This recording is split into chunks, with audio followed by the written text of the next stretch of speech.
Yo, what's up, everybody? Welcome back to another episode of TGVGR. It's been a little while since we were able to update you from E3.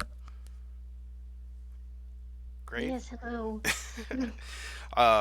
So basically, we were going to talk about a couple things on this show. We're going to kind of do a recap about the things that really stood out, that we're most excited and probably least excited about at E3.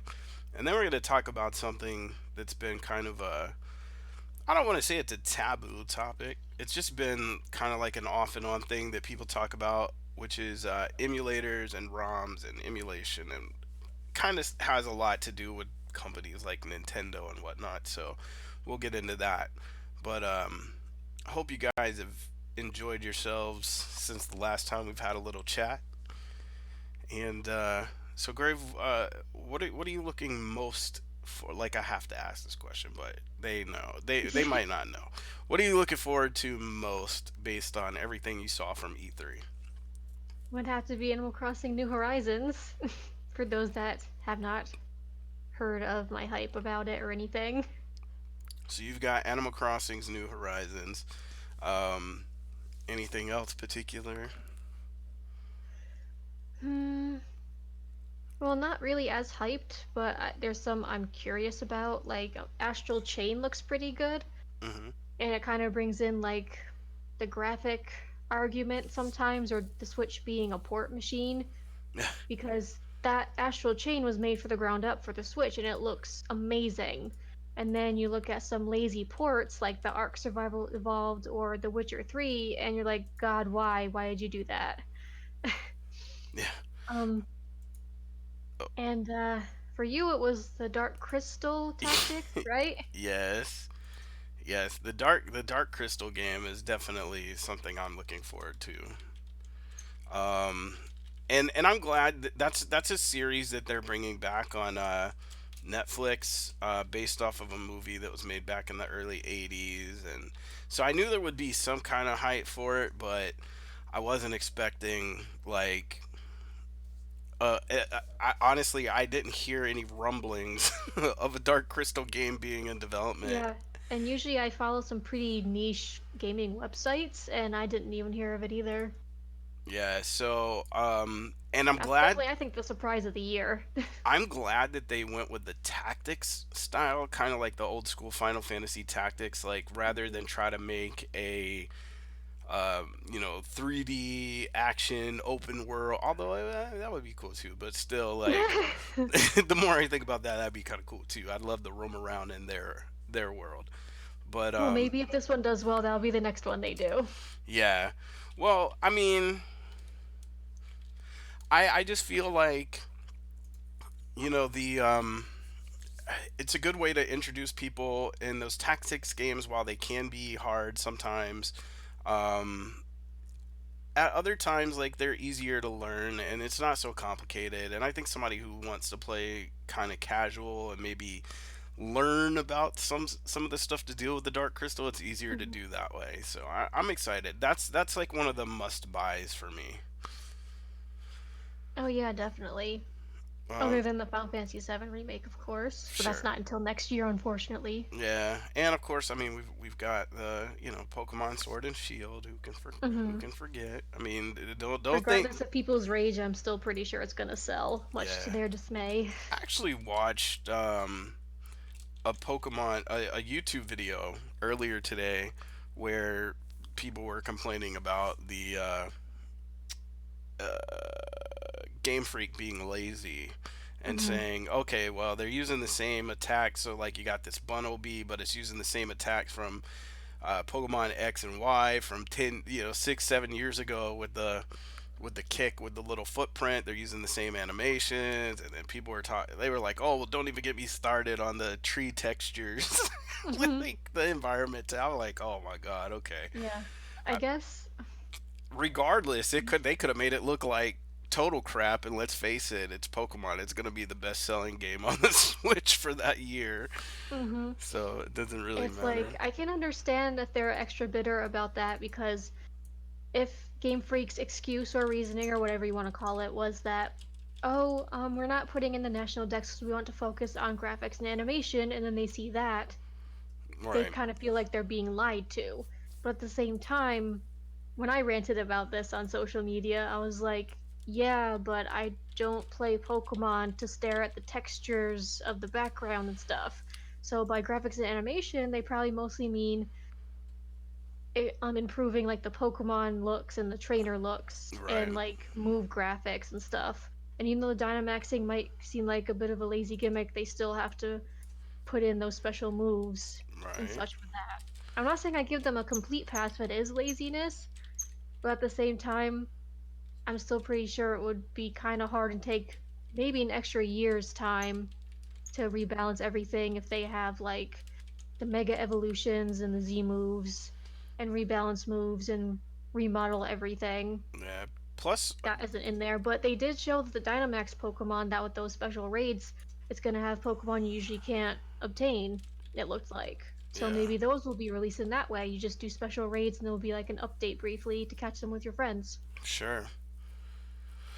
Well, uh, yeah. I mean, I think we kind of you were just streaming a little bit ago, and I guess the chat kind of got into that conversation a little bit about how some people did not like Let's Go, and Hmm. some people did, and I'm one of the ones that did, which I finished, by the way.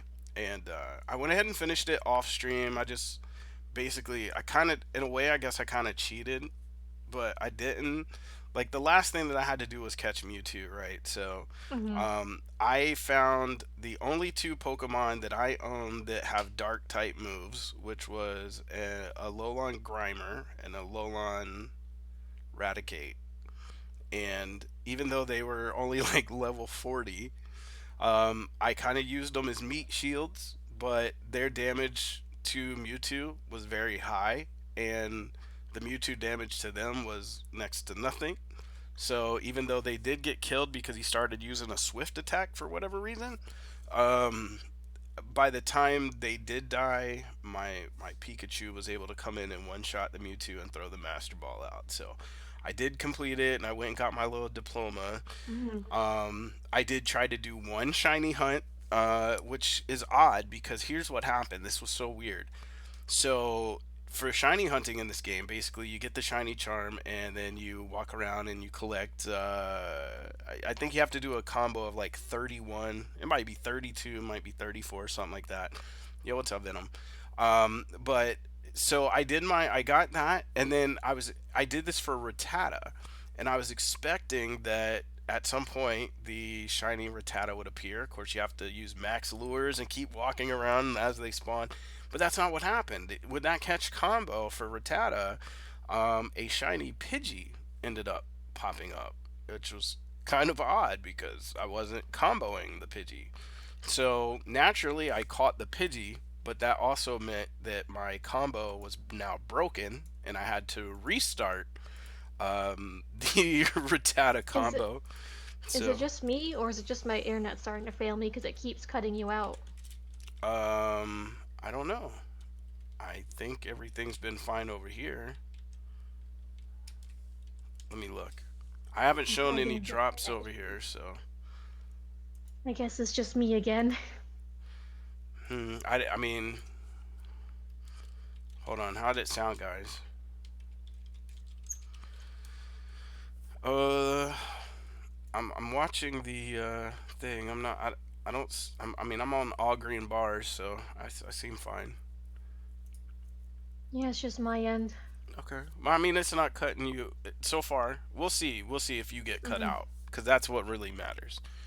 So, anyway, so yeah, I tried to get the shiny Rattata and ended up a shiny Pidgey. So I don't know how it's gonna work out, and I doubt I'll be doing very much shiny hunting because after like an hour or so of trying to get a shiny Rattata to appear, like it was mind numbing and not really kind of my thing. So You did hardcore shiny hunt for a Rockruff though. I did, but I had to because I mean it was Rockruff and it was blue, so I had to have it.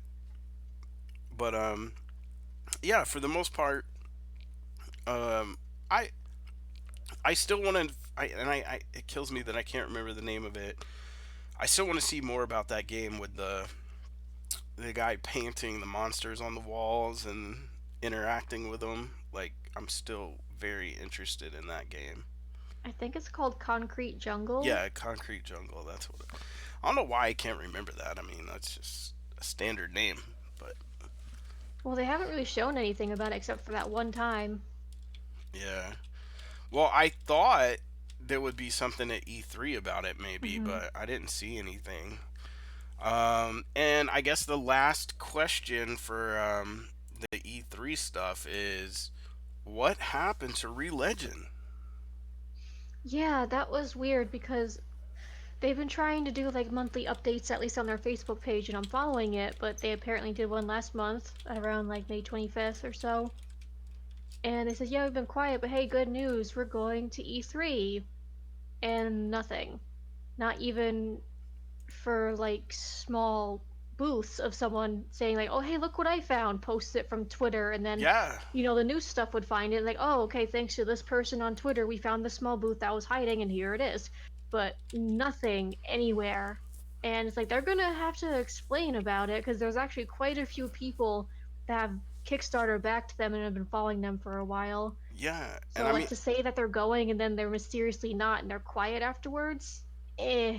yeah, and at this point, like, it's been so long and it keeps getting pushed back, and then they don't show it something as big as E3 that they're supposed to. It leaves a lot of questions. So, I mean, I've gathered my list of, what I'm gonna be excited about for upcoming games, and also pretty much what games I have my eyes set on for the rest of this year. Uh, but I wouldn't say there's like anything I'm like just jumping at the scenes, to Hmm. try to grab. So then what are the rest of them that you're looking forward to for this year? I mean, most of them are going to be the same that almost everybody is. I mean, I was interested in the Astral Chains as well. New Animal Crossing, but that was, it's been pushed to 2020. Um, Final Fantasy VII Remake was pushed to 2020, and that's one that had to win me over because I was not. I mean, I've been bad mouthing that thing since they talked about it. So, Hmm. um, you know, I it, but it has at this point it has won me over, and I'm excited for it actually now. I want to see what this like. Not quite like it's like they didn't want to do the turn-based thing, but they were like, what can we do to kind of slow everything down and give it that feel? And I like the direction they went with it. But I also, from what I understand, it's kind of the same battle system from Kingdom Hearts 3. I haven't confirmed that yet because I haven't played Kingdom Hearts 3. But I was told that's why they wanted to get all the stuff about Kingdom Hearts 3 out first before they started showing trailers and whatnot for the battle system in Final Fantasy, was because they didn't want people to see them side by side and be like, okay, it's just the same battle system.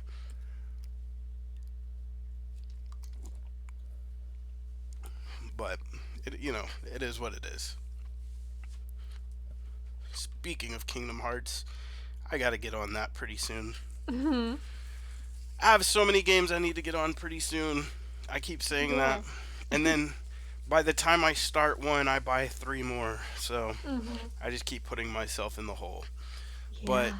one of the things I wanted to talk about, and unless there's anything else you just want to recap about E3 stuff, I want to get onto the subject of emulation stuff. Um, well, I don't really think there's anything new too much I could say about the E3 other than just reiterate repeat the stuff I was kind of looking forward to. Hmm. But I probably won't buy day one because I'm trying to make sure I budget my money properly instead of just impulse buy stuff. I want to get Dragon Quest Builders too, Sure. of course. I'm just not sure what system to get it on, but it might be the PlayStation 4 since that's the system I got the first one on, which I actually have to finish the first one. Um, get through all those chapters. What else? Oh, Sakuna of Rice and Ruin got some attention at E3 after being pushed back like twice and news being scarce, so that made me happy. Right. Um, Rune Factory 4. It wasn't covered at E3 since it got a big direct some other time, but tomorrow they're actually getting a live stream to showcase the newlywed mode. So, there's that. And apparently they're also adding like the Rune Factory 4 special, they're also adding like commentary mode or something, so you can maybe hear like the voice actors like what they thought about playing the character again after like several years. Hmm. I'm not sure if they'll keep that from the Japanese version, but it'd be really cool if they did. So yeah, I'll have to check out the live stream to know more about that. Yeah. Of course, there's Mystery Rune Factory 5 being in development for next year. Uh, hmm. I had it on the tip of my tongue, but I lost it already. Well, dang it. Oh well. It happens. um, Yep. and for not E3 stuff, if I know it's a mobile thing, so it's not that big a deal, but for anyone who was kind of curious about the new Pokemon mobile game Pokemon Masters, they will be having a presentation, I believe, tomorrow also. No, wait, not tomorrow, Thursday. Okay. So yeah, they'll be holding a presentation about that, and I am kind of curious, even though it's a mobile game. It's like, well, if it's free, I try it. If I like it, I'll keep it for a little bit. If not, it just goes away. Mm. But yeah, it seemed to be when I saw the teasers for it, it seemed to be about collecting the trainers and their iconic Pokemon. So it might be more of a character collection route. Oh, and of course, Breath of the Wild 2 trailer that was pretty dark looking, but I haven't even gotten very far in the first Breath of the Wild. Yeah, that I would consider that more of a teaser than a trailer, but holy moly, like, Yeah, it's just mostly a teaser trailer and saying, yes, we are developing the next Breath of the Wild.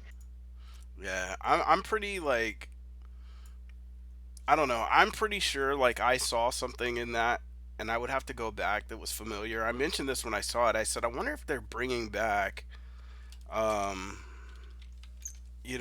a different character from one of the past games because I recognized like the crown and the necklace. I recognize it from somewhere. I don't know if it's a past Zelda game. I don't know if that was something that was part of a like Castlevania thing that they're trying to cross over or what, but like there was just something familiar about it.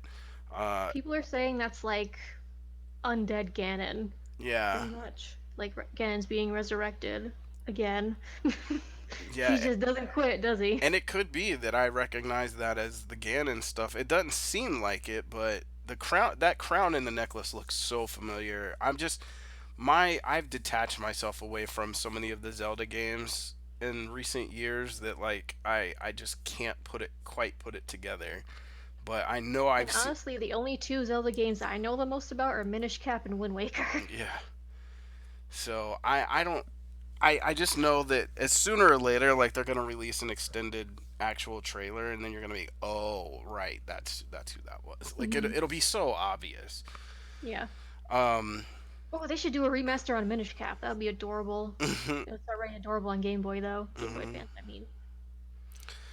So speaking of all those older games and Game Boy Advance and all that kind of stuff, I wanted to bring up about emulators and ROMs, and because there's such a misconception, there's such gray area, and there's a lot of things that people may or may not know. So, you guys can feel free to chime in on this if you want. But so here's the thing. Number one, let's just get this out of the way. Emulators themselves are not illegal. So keep that in mind. Emulators, like these softwares that can run these, they're in themselves are not illegal. Now, there is kind of like a side note for that. So, if you're using a PlayStation emulator or any of these emulators that say, okay, you have to, um, install a BIOS for your region for the emulator to work.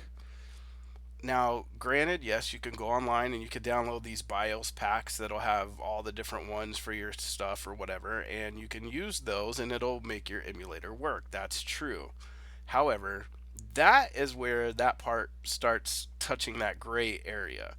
Technically, for the emulator to be 100% legal, you would need to dump the BIOS from your very own console. It would need to be from your PlayStation, from your in order for that to be 100% legal. But it's still kind of a gray area because it's not one of those things where they can say, "Oh, we know for a fact you ripped this from so and so." I mean, obviously, if you live in America and you have a Japanese BIOS installed, they could maybe say something, but they still couldn't prove that you didn't buy your PlayStation on eBay and it came from Japan and blah blah blah. So Mhm. there's not a whole lot to do about that.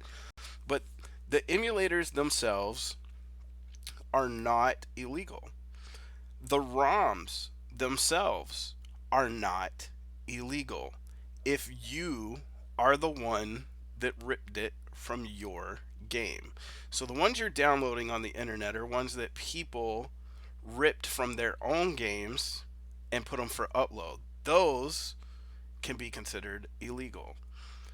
The ones that, like, if I personally had my PC set up to make a backup copy of, say, an old Nintendo game. I don't know, Kung Fu. Okay, so if I wanted to make a backup copy of Kung Fu, I am entitled to do that. Um, the thing is that obviously, for the same reason you couldn't do it with the others, is you can't do it and then distribute it. You can't take Mhm. your copy and upload it and sell it to people. You definitely can't sell it. It's one thing to be, have a place where people could download ROMs for free, but you definitely can't be selling them. Um, but here's where everything kind of comes into a crazy thing. So it's pretty well known fact at this point that with emulators and ROMs, Nintendo has gone after everybody. They've gone after the sites that carry the ROMs. They've pretty much gone after every person that they can because one, the people that are doing it, it's obvious that they are not their own personal collection copy of ROMs. Second of all, their ROMs are technically, even if they're not making money off of it per se, their ROMs are technically still under license since they own those. So your Mario's, your Donkey Kongs, anything that's actual a Nintendo licensed product, they have that license forever. Now, take in mind that there are companies that have made games for those systems. Like a good example is Hudson Soft. So Hudson Soft made a bunch of games like Adventure Island and things like that. They made it for multiple consoles, and Nintendo doesn't own that. Hudson Soft paid their fees so that the game could be released onto those consoles. So basically, they bought a Nintendo license, but as of now, games going back to the Nintendo, the Super Nintendo, those licenses have expired, and some of those companies that made those games are now defunct. So Nintendo wouldn't come after you because it's not their game, it's not their property. They put a license out. That license is long expired. It would be up to Hudson Soft to come after you. And at this point, Hudson Soft is so, I don't even think they're making games anymore. Like, I think they do nothing. I think the company disbanded at one point. So it's not like they're going to come after you. So while it might not be technically legal, it's also probably not ones that you're going to get in trouble for. Now, also with Nintendo stuff, if you're gonna take that chance and play Nintendo emulation, there are some workarounds. There's one, you can put it in as a speed run. Almost every person that you see doing a stream or a YouTube video of a speed run, I would say 80 to 90% of them are using emulators. And under speedrunning, it's considered more of a um, research and for your own kind of personal records kind of thing. It's not a profitable thing. Nintendo still has the ability to shut you down, but the chances of them doing that on something that's labeled a speed run, uh, not going to happen. Now, that leaves me with the last point about that. Basically, Nintendo is trying to make all of their licensed Nintendo games available in the eShop. Not just in the eShop, but in the little consoles that they're putting out that you buy, like the little NES Mini and the SNES Mini. And so at this point, the rules have changed a little bit. See, before it was like, well, you know what? The Nintendo is a dead system. They're not selling these games anymore. They're not making money on these games. It's not really taking money. It's not stealing. It's not this because it's not hurting their sales. Uh, if you are playing a game on an emulator that is available in the Nintendo eShop, no national decks.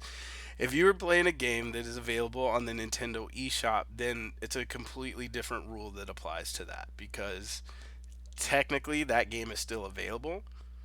You have no argument of, well, I have the original game and I wanted a digital copy because the physical game could break or wear out, and then I'd be out my game because they're making the digital copy available to you. So there's a lot of red tape and gray area. So all that said, basically, one, if you're gonna do emulation, stay away from Nintendo branded stuff, which I know is hard because that's the popular stuff. Um, but Probably because they make it so hard to do it in the first place. right now, I did some reading up because I was curious. I've been curious about this for a while because it's something we've talked about. Games that aren't available over here. So you've got some games that were like Japanese exclusive that are not available over here. Is it considered homebrew if a fan translation is done to make it playable on a localized emulator? So the rules to this now change to something else. The thing is none of this has ever really gone as far as going to court to prove anything. I mean, obviously, copyright is copyright, and intellectual property is intellectual property. Is a fan translation enough of a change in a game to make it where there's not really anything they could do about it? Yes and no. Um, the fan translation would have to change like 80% of things in the game, which, if the game is very text based, that's not very hard to do, for it to be considered more of a homebrew. And once it's considered homebrew, it's open to whatever.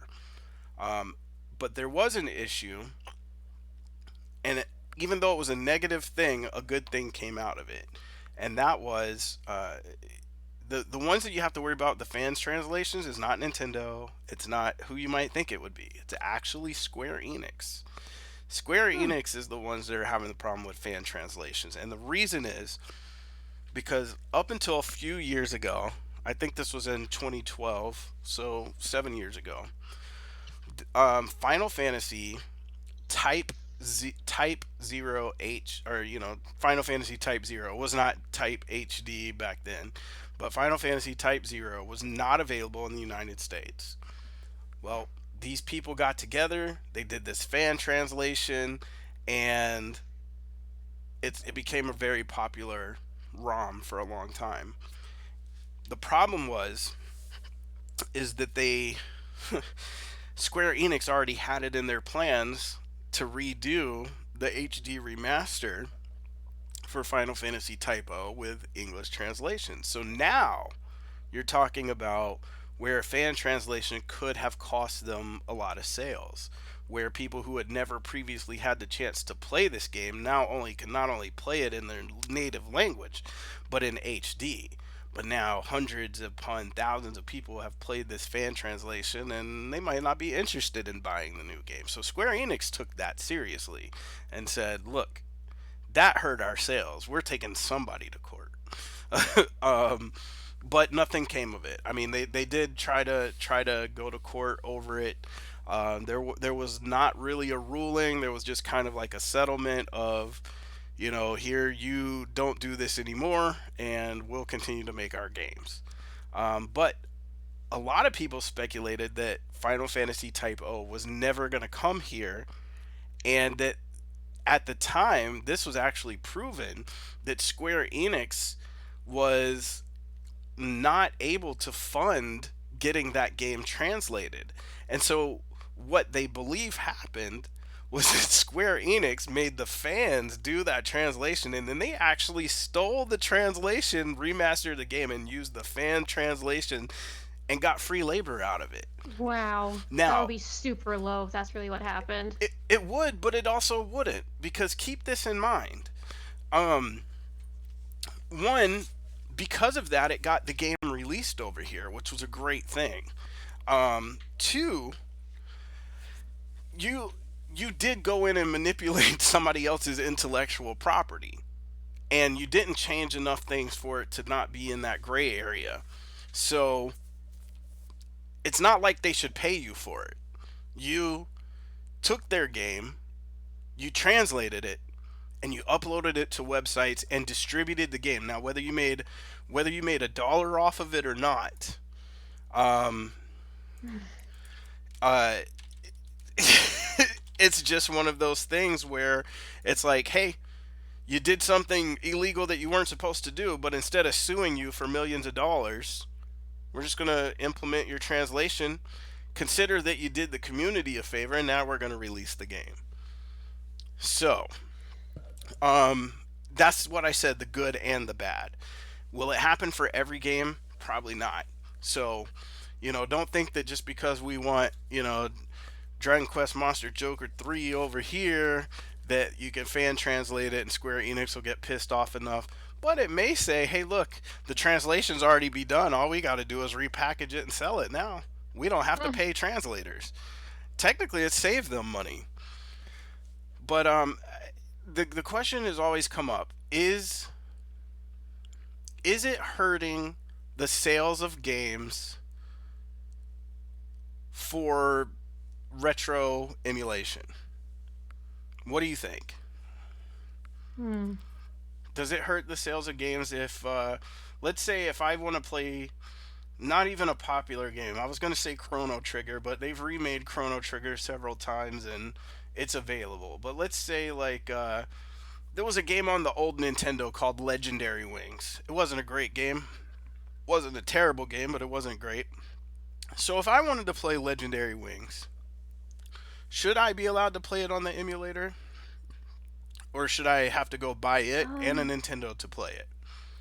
I don't know. Like when I think about it, I'm always like it depends because sometimes I would say if you're showing people and they've never heard of the game, they might like, "Oh, this game is cool. Maybe I'll go look it up." It's kind of like free advertising, but at the same Hmm. time, it just seems a bit too complicated to actually just say yes.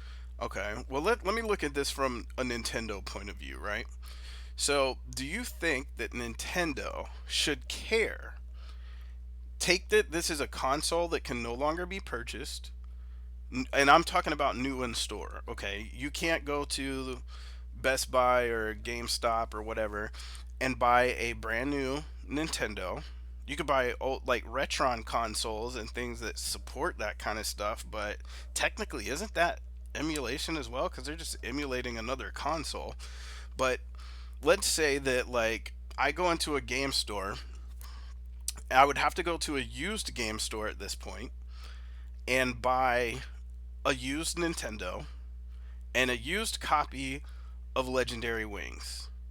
Now, if you're saying that's what I'd have to do to play that, what do you think Nintendo's standpoint would be on that? Do you think they would still be like, well, that's the legal way to do it?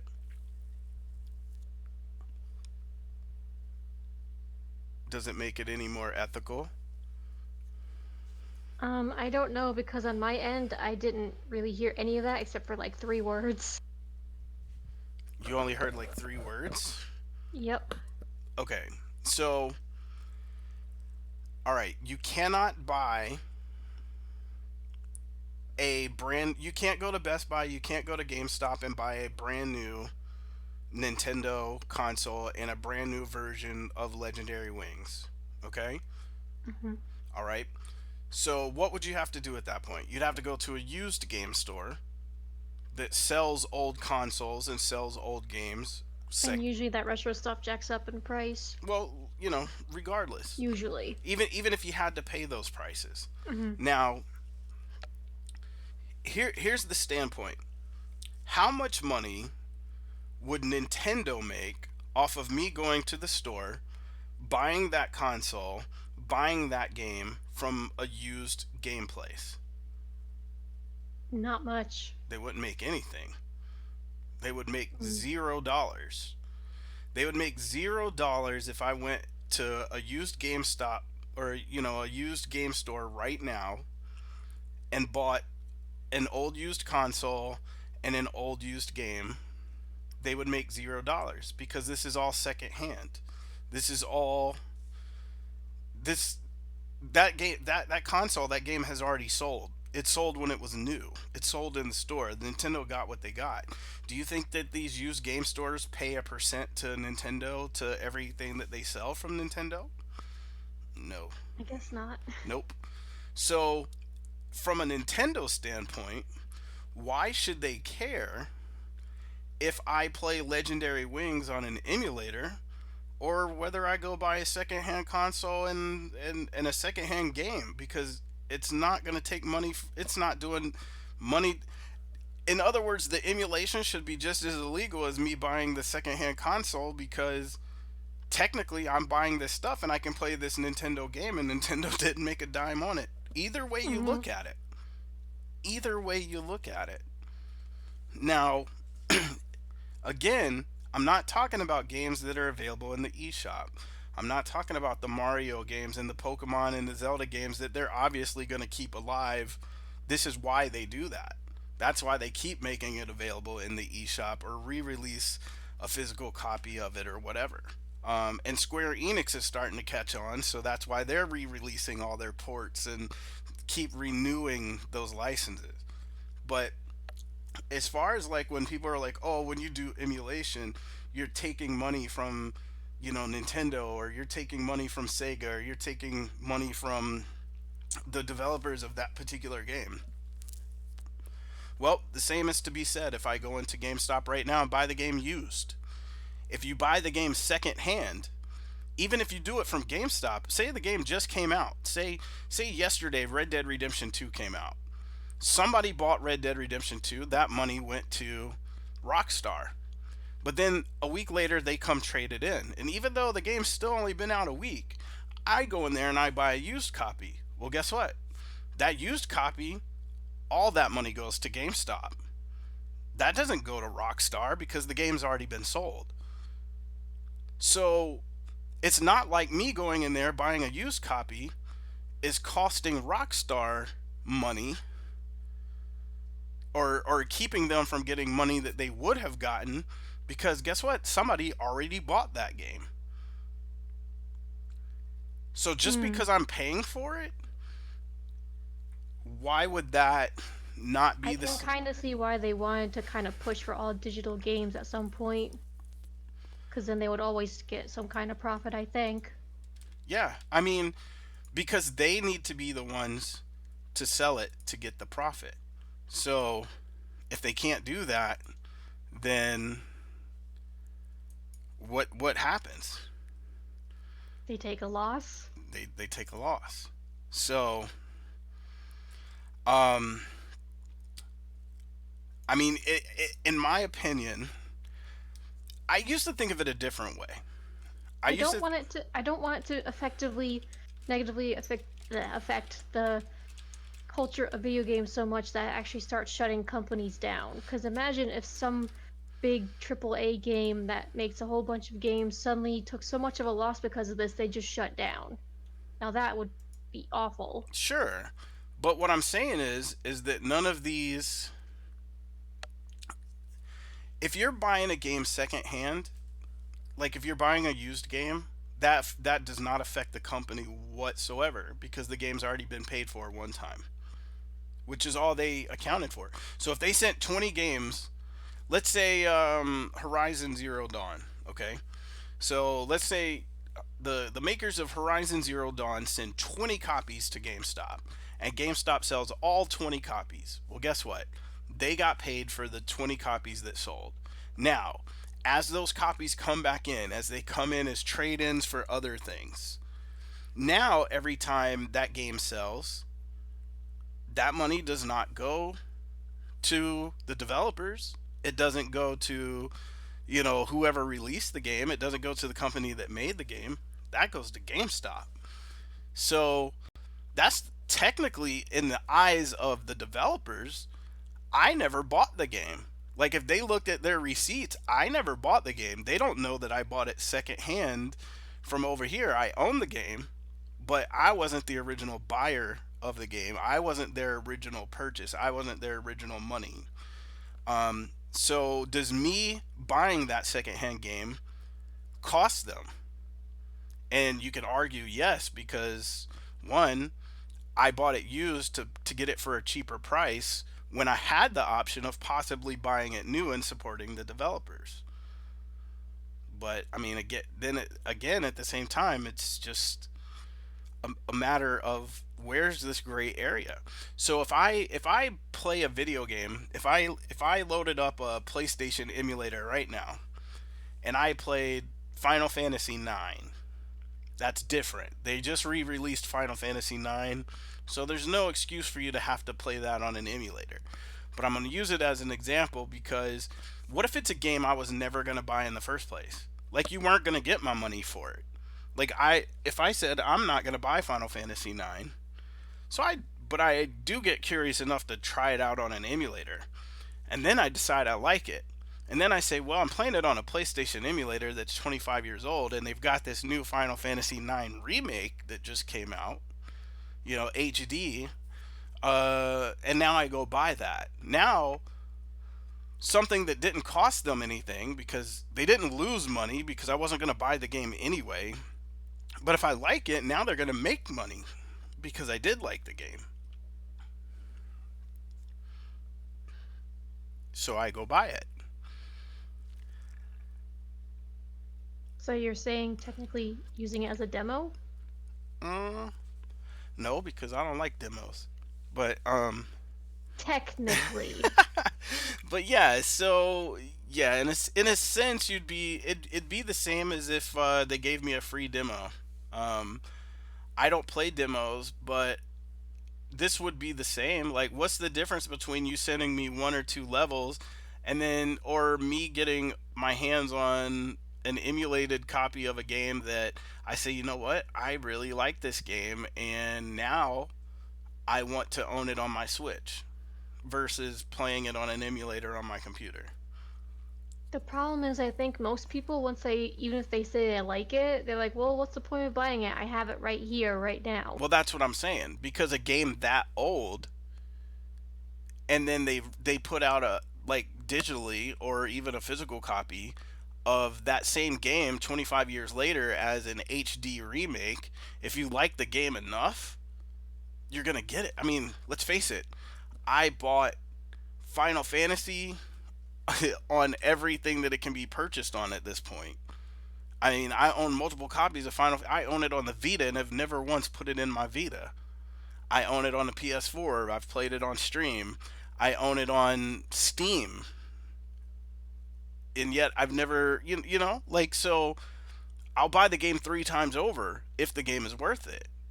But I do have a problem with the emulators for the newer games. Do I think that I should have to go to the store and pay $59 for a game that somebody is going to emulate and play for free at home just because it's the new popular game?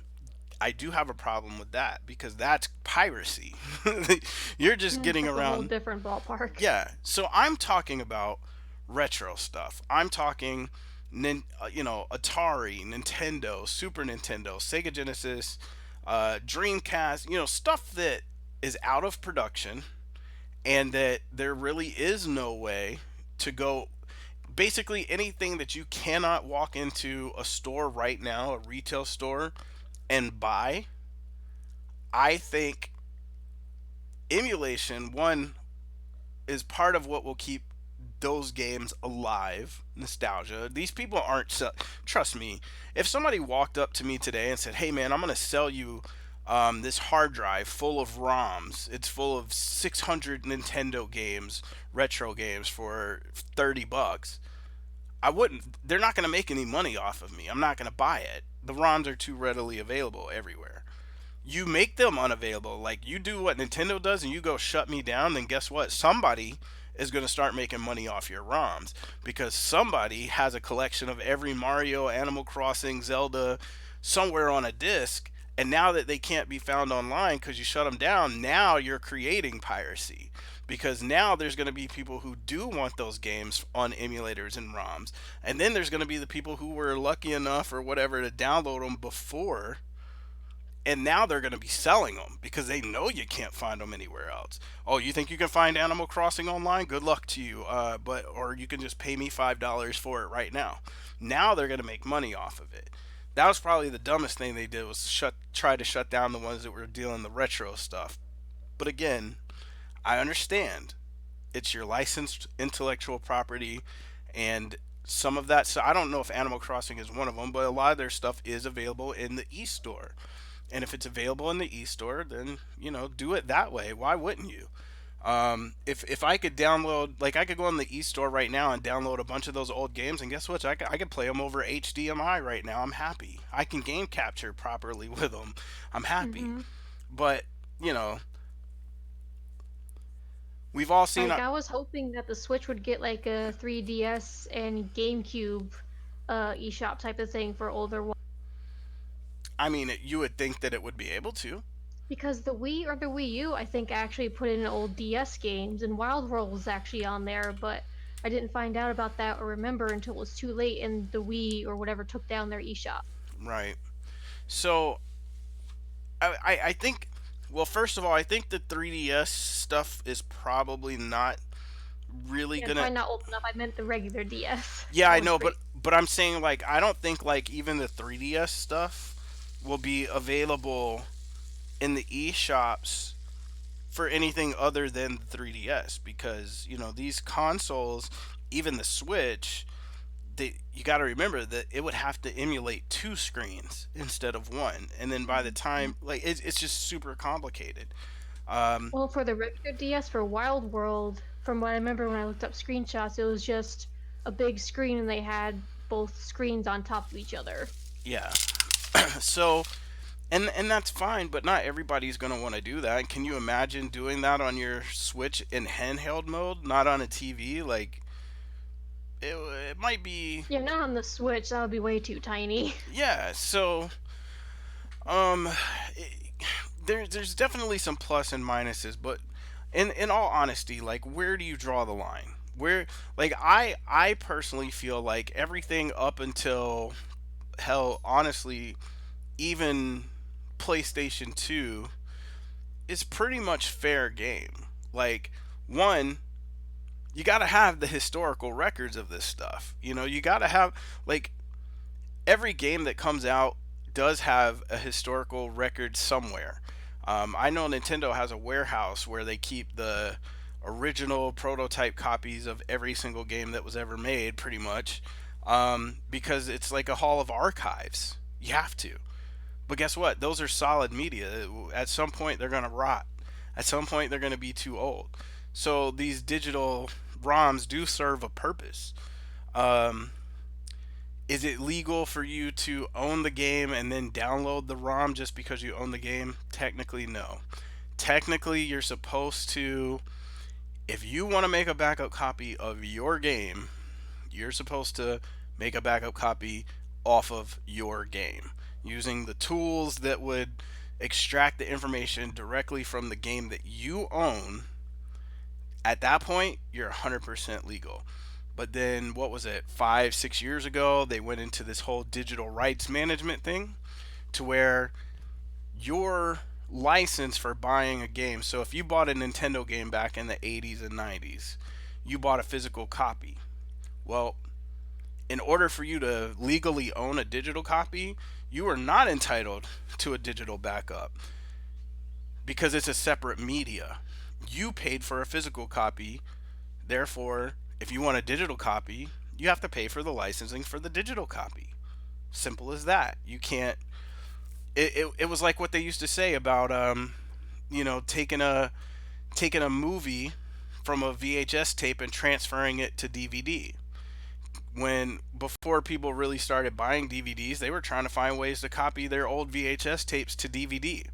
Well, technically those DVDs are illegal because you bought a VHS copy and now you're transferring it to another medium.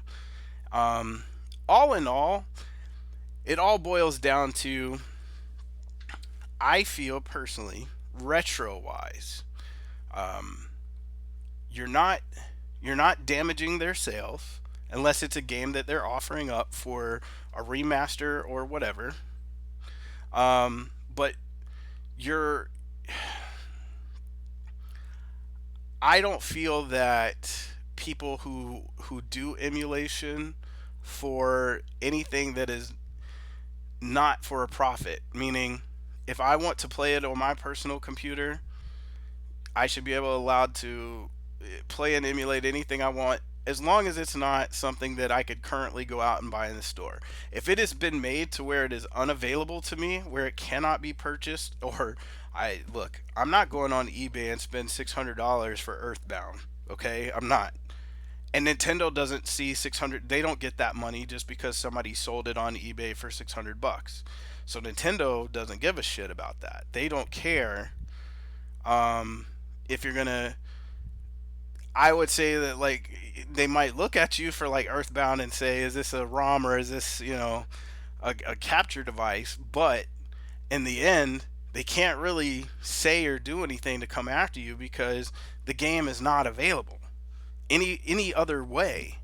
Um, I'm not saying that it still makes it all right because there are plenty of people who buy things that are in museums and it's like, okay, well, here's an expensive piece of art that is not available anywhere else, and just because I don't have $100,000 to spend on it doesn't mean that I shouldn't you know put it on a copy machine and run off copies of it to hang up in my house. I mean, you just there's just it's kind of a gray area.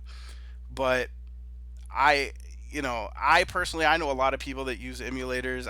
I watch Twitch all the time. I see hundreds of people using emulators, and I'm pretty sure at this point none of them have been shut down. And until you get a cease and desist letter, I would say you're pretty safe running stuff on your emulators. Just what you should not do is ever tell anybody where to get them. I mean, you can tell them where to get the emulators, but you can't tell them where to get the ROMs because the ROMs is what makes it illegal. The downloading the ROMs that are from other people's game rip is illegal. Fan translations, meh, pretty much safe there. Custom games where somebody went it like what was it? I was doing Pokemon Emerald and I had a person come in that did a ROM hack where they changed all the sprites to some ugly stuff, by the way. But they changed all the sprites, they changed all the story, and there was really nothing recognizable except for that you could tell that it was the base models were Pokemon Emerald.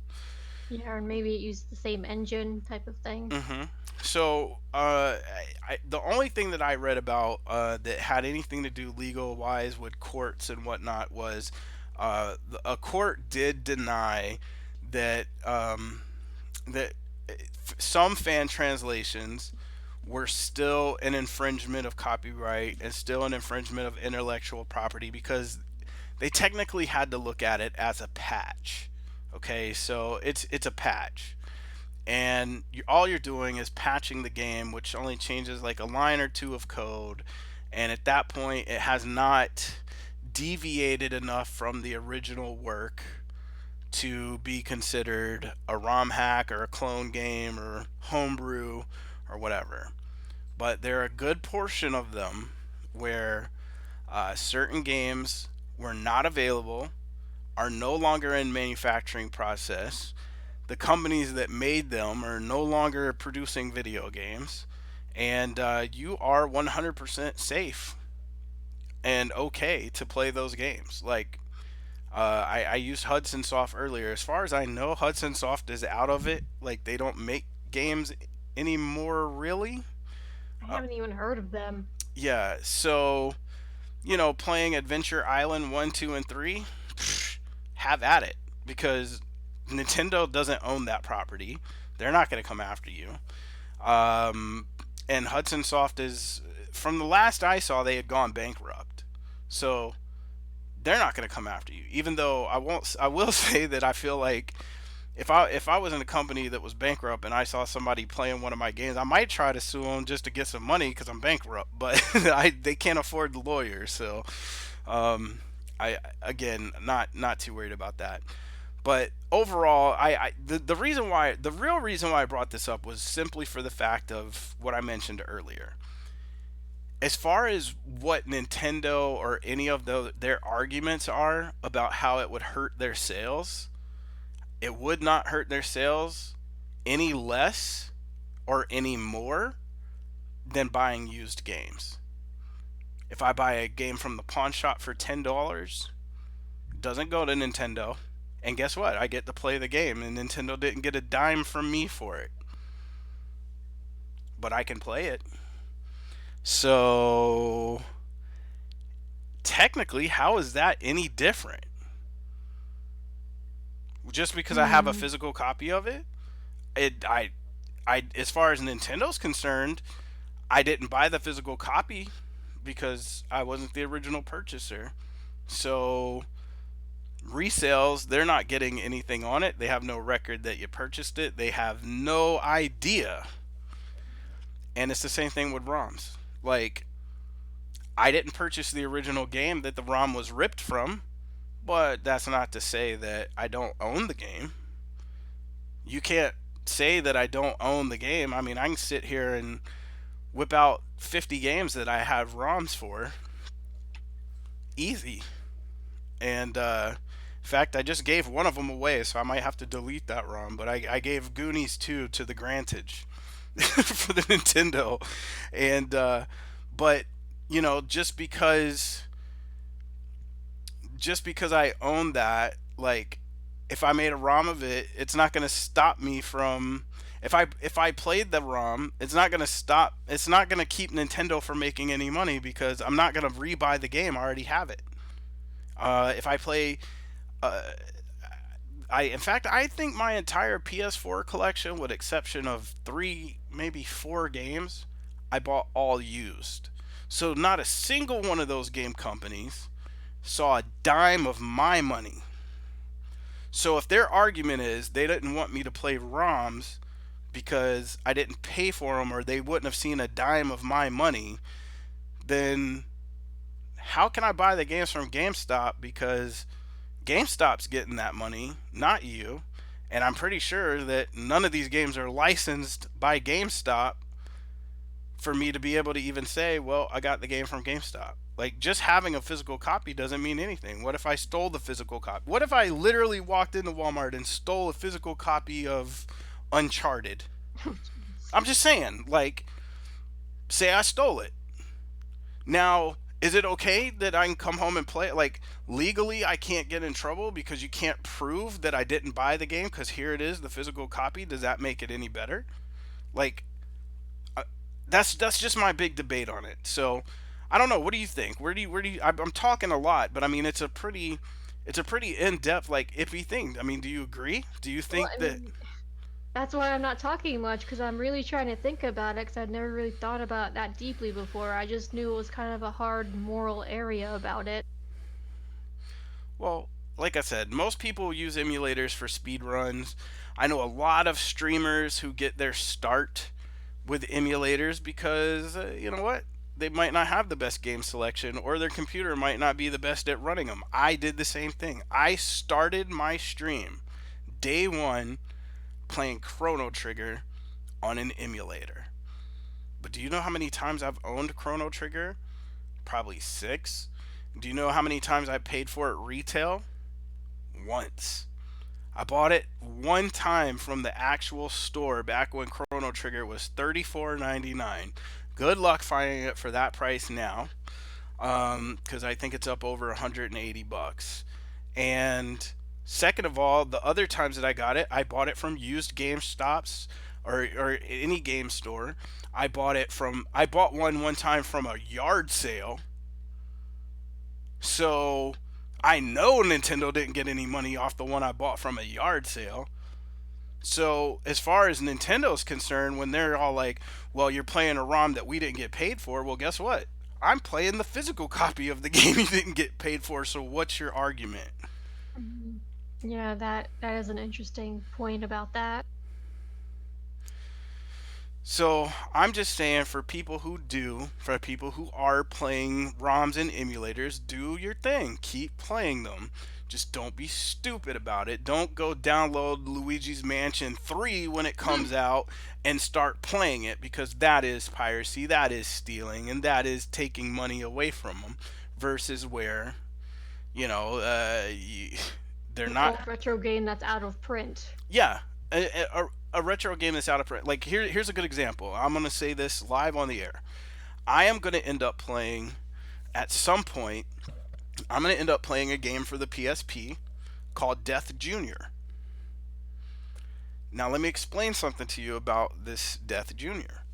Number one, it was on the PSP, which was a portable handheld device, which by the way had its own video output. So that can actually be run through a capture card. Why did they not add that to the Vita? I I don't wonder. know. So, anyway, um, I will most likely have to run it off of an emulator, even though I own Death Junior. It's probably one of the only last PSP games that I actually own and held on to, even though I no longer have a PSP, just because I like that game. But that game is not available in stores anymore. You can't just walk into Walmart and buy it. And actually, even though it was a super popular, never expensive game, I really don't really see it that many places in the used game stores. Plus, who carries PSP games anymore? Like, GameStop doesn't even carry PSP games. They're like completely, They don't even basically, have Vita games anymore. yeah. So you want a PSP game, you've either got to special order it from somebody or get it off eBay, Amazon, find them in a pawn shop, find them at yard sales, whatever. So me playing Death Junior on stream on over an emulator is not losing Sony or the creators of Death Junior a single dime, because the game is nowhere for me to purchase, and you can't lose the money if it's not there to buy. And you're not really going to be able to buy it brand new either. Yeah, that's what I'm saying. There's no retail outlet for it. So um, again, I'm just, I just wanted to cover this because the the biggest problem with emulation is it does have some people scared. They're too scared to play this. They're worried about getting caught playing an emulator. One, I'm gonna tell you straight off the bat, unless you say it yourself, there's no one that's going to know that you're running something off of an emulator.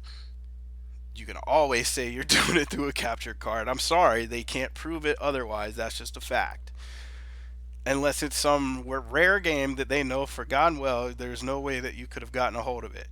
But guess what? If the game was that rare and I couldn't have got a hold of it, then you still didn't lose out on any money because you're telling me I couldn't have got a hold of it. So, hey, you didn't lose anything.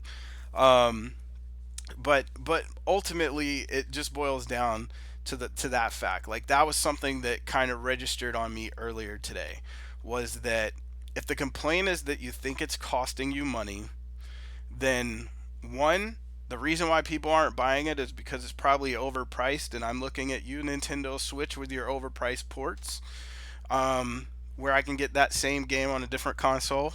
I'm just saying. But even at that, uh, any game that you buy used would technically fall under the same argument that these companies would make about emulators costing them money. So, by buying a used game, you're not supporting the company, you're not supporting the developer. And guess what? I don't feel 1 ounce of regret about it. I own too many games that I bought used, and I buy them because I want the game. I spent the money. I bought them from a store that is obviously, why doesn't Nintendo come after the store and say, "Hey, look, you're making money off of our product. You sold this one time. Somebody brought it back in and traded it. Now you're selling it again and keeping all the money. Um, if any of the companies are losing money, they're losing company on used game stores. They're losing way more on used game stores than they are on you playing something on an emulator. That's the bottom line. So I could go on about this for hours, but unfortunately I've already ran us out of time. So It's a real in-depth subject, more than I thought it was. yeah, it really is, and I'm sure that there are more people than just myself that have this opinion. So but I mean, if you have any thoughts about it,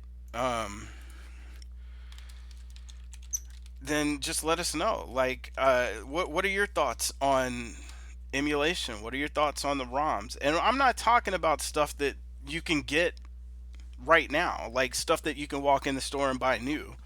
I'm talking about the old Nintendo Entertainment System. Just use that one for example. Um, can you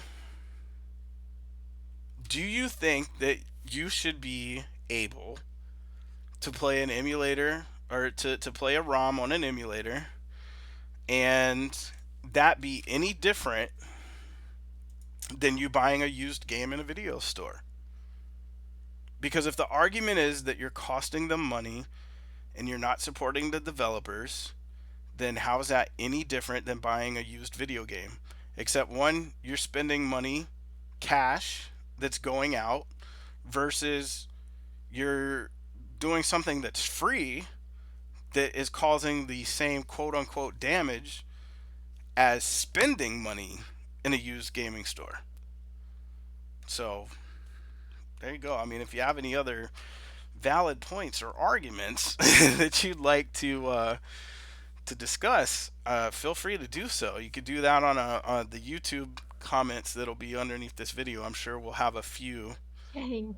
to it. But Gravehonor, I'll leave it to you. I mean, what do you think? I mean, obviously we've all at some point tried emulators and stuff. So I mean, how do you feel? Because I know you. I look.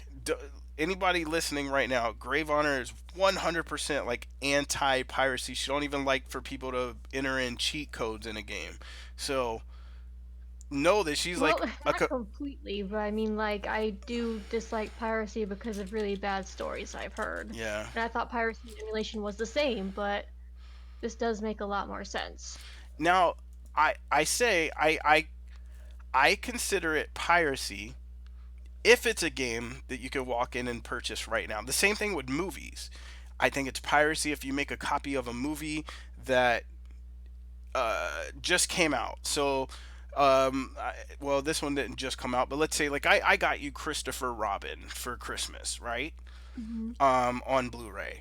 So, but if instead of doing that, I just downloaded it, burned it to a DVD, and gave it to you, that's piracy. But there are movies that never made it past VHS. There are still movies to this day that they have said, you know what? We're not going to make this on DVD. We're not going to make this on Blu-ray where we have. So It was now also that, the case with that tricky Disney vault that was a thing, how they would only temporarily release older things on DVD for a limited time, and then after that, you're out of luck. right. Well, but the thing is like now they don't make VCRs. So how the hell am I supposed to watch a VHS that, or how am I supposed to enjoy a movie that I loved on VHS when they don't make VCRs? They definitely don't make the VHS. And after, here's the problem with VHS tapes. After you play them and rewind them and fast forward them X amount of times, the tape stretches out. It's no good. It starts getting all those lines and nasty and bad audio and yada yada. And so, what are you? Could you? Is this the same? Here's a VHS tape that they've never remade. Is it okay for me to transfer that to DVD so that my VHS tape isn't completely destroyed in a year of watching it? I feel like yes, digital. age copyright says no because you can't transfer from one medium to another. But Hmm. guess what? You never transferred this. So it's not like you're stopping me from buying the DVD. Put it out on DVD, I'll buy it. But you've obviously made it clear that you're not coming out with this movie on DVD. You're not planning on re-releasing it. You're not even going to do like a remastered for the colors and make it look better. It's just going to be this old stinky VHS tape forever. And I paid for this movie. So for my lifetime, like when you buy a movie like that or anything, your expectation as a consumer is that it will last. Well, VHS tapes do not last forever. Too many things affect them. Hot, cold, just normal wear and tear use. Bugs So can even somehow creep their way into it. so it's not one of those things where it's like, oh, this is for the life of the VHS. It's supposed to be for the life of the person who purchased it. And so if VHS is no longer around and I don't have a VCR, my VCR finally died and now they don't sell VCRs anymore. I can't walk in a store and buy a VCR. How am I supposed to watch this movie that I paid for? And by the way, back then VHS were expensive as hell. They were like $99 for a VHS. You think DVDs and Blu-rays are expensive? VHS was expensive. Dang. I remember getting Ninja Turtles on VHS, the movie, the first one in 1990. Ninja Turtles the movie, when it came out on VHS, was $79.99. Holy Imagine crap. imagine paying that. Like we waited until it was used and bought it from Blockbuster used for 19.99. And used videos at 19.99 used to think were a great deal. Now you can get used videos for $3. So, but I'm just saying that's how prices and stuff have changed. But anyway, I just me personally, just you guys thought of the day. I'm not condoning piracy at all. I'm condoning or I'm just trying to get some very serious thought and debate of when somebody argues that playing a game on a ROM in an emulator costs the company, costs the developer, costs, Nintendo or whoever. How is it any different if you buy a used game? That's all I'm asking. And if you can come up with the right Yeah. answer for that, you let me know. The only thing I could think of is if, like, if they did what you said hypothetically, they somehow march into all the used game stores, say, if you sell this game even pre-owned, I want 10% commission on it, at least.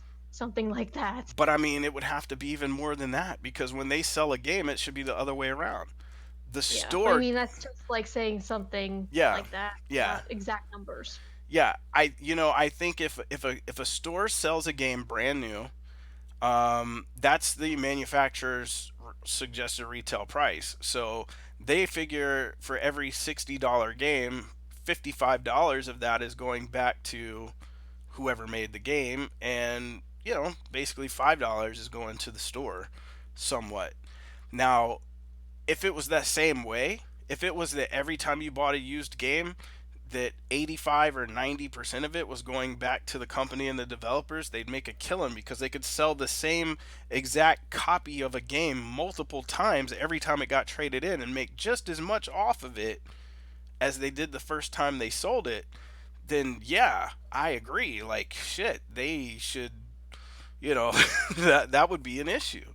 Um, but I mean, once it's sold that one time, like you buy a game brand new, you buy your Let's Go Eevee brand new, and then you go take it to GameStop and trade it in, and then the next person that buys it, well, they just bought a copy of Let's Go Eevee.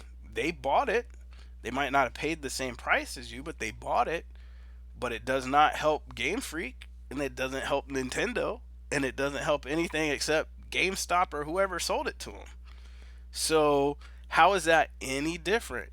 And these people are paying money. So how is what that Yeah. person when that person buys your used copy, how is that any different than you playing a ROM because that money would not have gone to them anyway if you went into a store and bought that same game used. That's my debate for the day. 200 IQ. Mhm. put your thinking cap on and leave it on to think about it, I suppose. So, other than that, But yeah, I mean, thank you for that. That's a really interesting topic to think about seriously. you know, I mean, it really is. And I basically wanted to do that for people that were feeling um, guilty or bad about playing emulators and whatnot. And look, emulators do a lot more good for the community than they do bad, because one, it helps with the next console to really step up their game on security, on how to not have their games cracked and downloaded and everything else. But it also, helps people realize, how do games work? How do these consoles work? Are we getting, like, one good thing about an emulator is it's very easy for it to find the code and tell you if you're getting the exact specs on a system that you're supposed to be getting. So, like, if the Switch says, "Oh, we're the most powerful console in the world," and then these people get in there and figure out how to emulate the system and say, "Well, they're only running this, this, and this, while the PS4 Pro is running this, this, and this," so they're actually not the most powerful console in the world. Nothing they're full of is full of crap. So, Yeah, I guess it could be a really good researching tool for those actually wanting to get into game development, maybe, or techies. yeah. So I'm just saying, like, it's something to think about. And it honestly, it got into my mind early this morning, and that's why I told Gravehonor. I said, look, we're running over a little bit on time, and that's fine, but I said, I want to talk about emulation. And the first thing she said was, "But won't we get in trouble?" And I'm like, no, because emulators are legal. ROMs, gray area, and red area, because they are illegal depending on how you obtain them. But all in all, regardless of whether it's good, bad, whatever, is it any worse than you buying a game from a used game store or a pawn shop or a yard sale, or buying a game from a friend? Like, if you have a friend that's like, how many of us? You've got one. You like how many of us have had a friend that's like, I don't play this game anymore. Here, do you want it? Or do you want I've to done buy? that and given someone a box of old games. I Yeah. kind of wish I still had them, but still, I just gave them to them because they were sitting in my closet. Yep. So did Nintendo get a cut of that? Nope. Were they Nintendo games? Yep. All right then. So how is that any different? How is that any less hurtful or more hurtful than as if you are playing a ROM? The only thing that I can say, the only thing that makes the difference is when people try to sell them. So you had that guy, that rapper that started putting out all these game consoles that he claimed were his own consoles, but all they were the Extremely obvious knockoffs. yeah, knockoff consoles that were full of 300 ROMs, illegal ROMs, Nintendo ROMs that he did not. And they were overpriced. They cost more than a PS4, like 500 and some dollars to get 300 Nintendo games on this knockoff console, and people were buying them. Of course, he's going to get in trouble. He's making money off of stuff that he doesn't own. Are you making money off of playing a ROM on your computer? No. Are you out there, like, with the big trench coat standing on the corner being like, "Yo man, I got these Super Nintendo ROMs over here if you got what you need, homie"? No, that you're not. You're not making money off of them. You're not hurting their sales. And you're not hurting their sales any more than a used game store is. So until they come in and shut down a used game store, and because they're saying that, well, they're selling our products and we're not getting a penny of it except for the first time they sell the product, but they're selling our the same product multiple times and making, like, Nintendo will make $55 off of that Let's Go Eevee. It'll get traded in 5 times. They'll sell it for $40 each time and keep 100% of that profit. They'll make 10 times more money off of it than Nintendo did. So yeah, mostly the game stores get more profit that way. And it does, I think, at the same time, put more in perspective about digital games too, even though that wasn't the intention, I think. Yeah. And it's hard, so, me personally, that's my standpoint on it. And if I'm playing a ROM on my stream, which I will, because I'm not afraid to say it, but if I'm playing a ROM on my stream and Nintendo wants to send me a cease and desist, I'll just stop playing it because obviously they have hard feelings. But at the same time, you have to explain to me how my one ROM playing game is hurting you and millions of stores reselling your games are not. I wonder how they would respond if you brought that up to right to their face. Who I knows? wonder if they would actually stutter a little bit, be like, or if they actually thought of something to respond to that. Yeah, it would be really hard. It would be really hard for them to argue the fact. So, but it counts as advertising. That's what we sometimes think. It's like free advertising, especially for games that actually were doing crappy advertising, like a lot of Dragon Quest games that were released on the DS and remakes. It's usually not popular in the West because it doesn't get as much advertising as, say, Final Fantasy. And see, you could argue that fact. You could say, well, look, I played this game and now 20 people went out and bought it. But it doesn't matter. Nintendo will tell you they have their own advertising companies. They have their own And you can't avenues. argue them, well, then advertise better. It's not Yeah, gonna work. yeah. I mean, and they're basically just looking at it like from a pirate perspective. They look at it like here's somebody who pirated our game. They're playing it. They're getting to play this game for free that other people had to pay money to pay for, and we didn't get a dime for it. So they don't look at it as advertising. I would if I made a game right now. Of course, I'm just a small indie company, so it wouldn't matter. But if I made a game right now, Or you could also just use Garden Paws as an example. They love visiting the streamers and do their own streams to showcase their game. right? But here's the question: would Garden Paws be okay with you taking a pirated copy of the game and playing it on stream and then not paying for it, but saying that you're doing this to advertise their game? They're not going to be okay with that. One, because their game is still readily available. Two, their game is already cheap. Why the hell would you pirate it? And three, like, And theirs also is three, you're hurting a small indie dev that exactly, actually made a really cute game and they put hard work into it with only two people. That's kind exactly. of like a shoot in the foot. It's one thing if you hurt me for $40, because I mean that hurts. I mean I can't I can't be giving out free $40 all the time. But if you hit Nintendo for $30, does it hurt their $1 billion company? Yeah, I mean, look, you shouldn't do it regardless, but Yeah, you shouldn't do it, but the last thing I heard is that even if Nintendo made a profit loss for like 2 years, that would still be okay. yeah, I'm definitely not saying it's okay. You definitely should pay for any game that's still readily available that you can walk in the store and buy or that can be purchased through the eShop. Other than that, if you have no other way of getting a hold of the game or it's not available anymore, then I believe that emulation and ROMs do not hurt the sales because the game is not currently for sale. How can I hurt your sales for a game that you are no longer selling?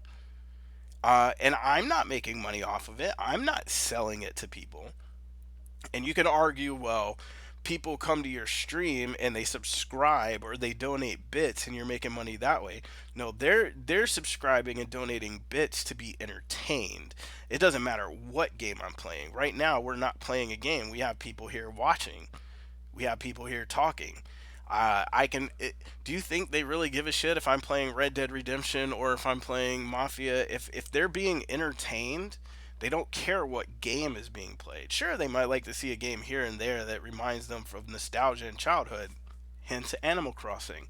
Um, but is it really like there's nothing that you can't say that I'm making my subscriptions and my donations based on the fact that I'm playing your game. Like I'm not making money off of your game and I didn't sell anybody in my chat your game.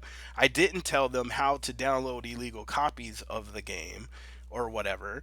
I'm just saying, look, as far as all that shit is concerned, Google is your best friend, not just for finding stuff, but for finding out the information on what you can and can't do and what you should and should not do. But I am just standing by the fact, and I'm gonna leave it at this, and this is where I'm leaving it. I feel that ROMs and emulators, and anybody is free to debate me on this, but I feel that ROMs and emulators for games that are no longer available and cannot be purchased anywhere else, not even through the eShop, and that your only options are overpaying prices on eBay or buying them from used game stores, that playing games on an emulator or a ROM, or playing a ROM on an emulator is not hurtful to any of these companies any more than buying a used game. And I'm going to leave it at that, because that, at the end of the day, that's an apples to apples comparison. Except for that the game stores are making money off of it and I'm not.